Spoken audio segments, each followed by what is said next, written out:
Hello दोस्तों, स्वागत है आप सबका हमारे यूट्यूब चैनल जूलॉजिक्स पर। हमारे इस वीडियो में हम बात करेंगे बीएससी सेमेस्टर फोर्थ के जूलॉजी के सिलेबस के बारे में। सेमेस्टर फोर में आपको एक थ्योरी का पेपर पढ़ना है और एक प्रैक्टिकल का पेपर। आपके थ्योरी के पेपर का टाइटल है gene technology, immunology and computational biology. यह पेपर बहुत इंटरेस्टिंग होने वाला है। इस पेपर में आपको बहुत सारी नई नई बातें पढ़ने को मिलेंगी। एंट्रेंस एग्ज़ाम्स के नज़रिए से भी यह पेपर बहुत इम्पोर्टेंट है। तो आइए इस पेपर के सिलेबस को देखते हैं। आपका यह पेपर 8 यूनिट्स में डिवाइड किया गया है। यूनिट 1 जो है principles of gene manipulation, unit 1। Unit 1 में जो आपके टॉपिक्स हैं वो हैं,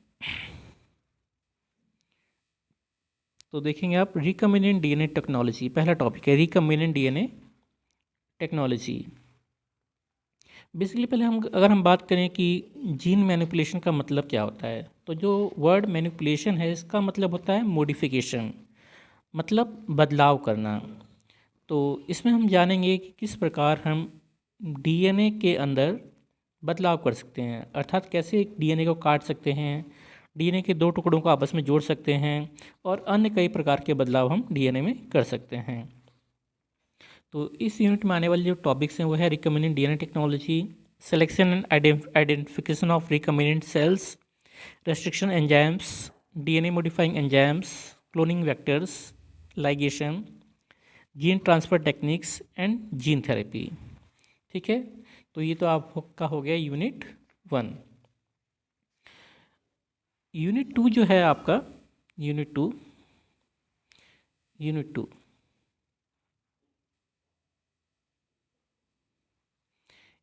है एप्लीकेशंस ऑफ जेनेटिक इंजीनियरिंग। तो हमने जो यूनिट 1 में पढ़ा है प्रिंसिपल्स, उन्हीं का एप्लीकेशन बेस्ड टॉपिक्स हैं यूनिट 2 में। यूनिट 2 में आप देखेंगे जो टॉपिक्स हैं सिंगल सेल प्रोटीन्स, बायोसेंसर्स, बायोचिप्स, फिर आपका crop and live stock improvements, development of transgenics, development of DNA drugs and vaccine etcetera. ठीक है, फिर यूनिट 3 है आपका DNA diagnostics. Unit 3 DNA diagnostics. तो ये जो वर्ड है डायग्नोस्टिक्स वर्ड्स आया है डायग्नोसिस से, और डायग्नोसिस का मतलब होता है किसी रोग के कारणों का पता लगाना। तो डीएनए डायग्नोस्टिक्स का अर्थ हुआ किसी रोग के डीएनए आधारित कारणों का पता लगाना। ठीक है, तो कई रोग हैं जिनका कारण क्या होता है कि हमारे डीएनए में हुए बदलाव या डीएनए म्यूटेशन, उनके कारण जो रोग होते हैं, ऐसे रोगों को हम कहते हैं जेनेटिक डिसीजेस। तो जैसा आप देख पा रहे हैं इस टॉपिक के अंदर, इस यूनिट में genetic analysis of human diseases, detection of known and unknown mutations, concept of pharmacogenomics and pharmacogenetics. ठीक है, तो यूनिट 3 के ये आपके टॉपिक्स हैं। फिर इसके बाद आपका अगला यूनिट है unit 4 immune system and it's components, unit 4। तो यूनिट 4 में देखिए immune system and it's component. जो इम्यून सिस्टम है यह हमारे शरीर का रोग प्रतिरोधक तंत्र है, मतलब यह सिस्टम या यह तंत्र हमारे शरीर को रोगों से बचाता है, रोगों से रक्षा करता है। इस यूनिट में जो टॉपिक्स हैं आपके historical perspective of immunology, innate and adaptive immunity, clonal selection, complement system, structure and functions of different classes of immunoglobulins, hypersensitivity, humoral immunity and cell-mediated immunity, HLA complex, organization, class 1 and class 2 HLA molecules। ठीक है, तो ये हो गया आपका unit 4। अब unit 6 और 7 जो है ये है आपका बायोस्टैटिक्स। ठीक है, तो जो वर्ड बायोस्टैटिस्टिक्स का उच्चारण जितना टेढ़ा है उतने ही टेढ़े इसमें आने वाले टॉपिक्स हैं। बायोलॉजी पढ़ने वाले कम ही ऐसे लोग होंगे जिनको स्टैटिस्टिक्स से डर ना लगता हो। इसका कारण यह है कि बायो स्टैटिस्टिक्स में मैथ्स होती है, और मैथ्स से बचने के लिए तो बायो लिए थे, पर मैथ है कि पीछा ही नहीं छोड़ रही। पर आपको घबराने की ज़रूरत नहीं है, ठीक है। तो बायो स्टैटिक्स भी बहुत आसान तरीके से आपको पढ़ाई जाएगी।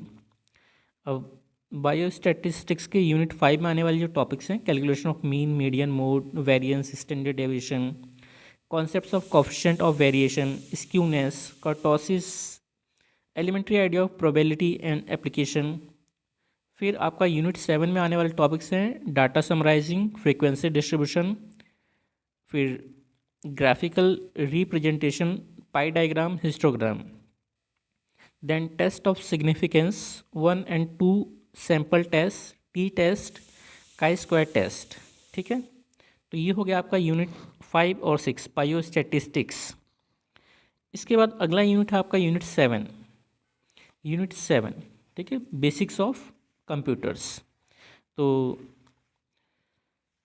अब आप सोचेंगे कि अब बायोलॉजी में कंप्यूटर्स कहाँ से आ गए, तो इसका कारण है यूनिट 8 आप देख रहे हैं, बायो इन्फॉर्मेटिक्स। बायो इन्फॉर्मेटिक्स को आसान शब्दों में कहें तो कंप्यूटर आधारित बायोलॉजी है। बायो इन्फॉर्मेटिक्स के अंतर्गत कुछ खास प्रकार के सॉफ्टवेयर के द्वारा डीएनए, आरएनए या प्रोटीन्स का अध्ययन किया जाता है, इसलिए आपको बेसिक्स ऑफ कंप्यूटर पढ़ाया जा रहा है। इस यूनिट में आने वाले टॉपिक्स हैं basics CPU, IO units and operating system, concept of home pages, websites, world wide webs, URLs using search engines, ठीक है। तो कंप्यूटर्स के बारे में काफ़ी सारी चीज़ें आपको ऑलरेडी पता होंगी, बट आपने यूज़ भी किया होगा, बट उनको ज़्यादा स्पेसिफिकली यहाँ पर बताया जाएगा। फिर आखिरी यूनिट जो है आपके सिलेबस की, वो है यूनिट 8 बायो इन्फॉर्मेटिक्स, ठीक है।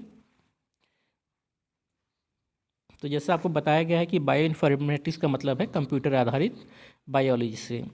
इस यूनिट में जो टॉपिक्स हैं आपके databases, nucleic acids, genomes, protein sequences and structure, bibliography, sequence analysis, homology, pairwise and multiple sequences, alignment, BLAST, Clustal and phylogenetic analysis, ठीक है। तो ये यूनिट 8 के टॉपिक हैं। इस तरह आपका जो सिलेबस है पूरा यूनिट 8 यूनिट में डिवाइडेड है, ठीक है। बहुत ही बेहतरीन सिलेबस बनाया गया है। आप सभी को आपको सभी यूनिट्स बहुत ही विस्तार से पढ़ाए जाएंगे, ठीक है। और आप नीचे यहाँ पे देख रहे हैं आपके सिलेबस के एंड में कुछ सजेस्टेड रीडिंग्स दी गई हैं, मतलब कुछ ऐसी बुकों का नाम दिया गया है जिन बुकों में ये टॉपिक्स दिए गए हैं, इन बुकों से आपको पढ़ना होता है। आप इन बुकों के बारे में देखेंगे तो ये सारी बुकें फॉरेन राइटर्स की बुकें हैं, ठीक है। और जनरली आपके अगर कॉलेज में लाइब्रेरी है तो लाइब्रेरी में अवेलेबल होने का कम चांस है, बट आपको जो भी कुछ पढ़ाया जाएगा इन टॉपिक्स को इन बुक्स में से ही पढ़ाया जाएगा, और आपको हर टॉपिक्स का कुछ PDF प्रोवाइड किया जाएगा जो बेसिकली इन्हीं बुक से बनाया गया होगा, ठीक है। तो आप हमारे इस चैनल से जुड़े रहें, इसको लाइक, शेयर एवं सब्सक्राइब करें। मिलते हैं अगले वीडियो में, तब तक के लिए जय हिंद।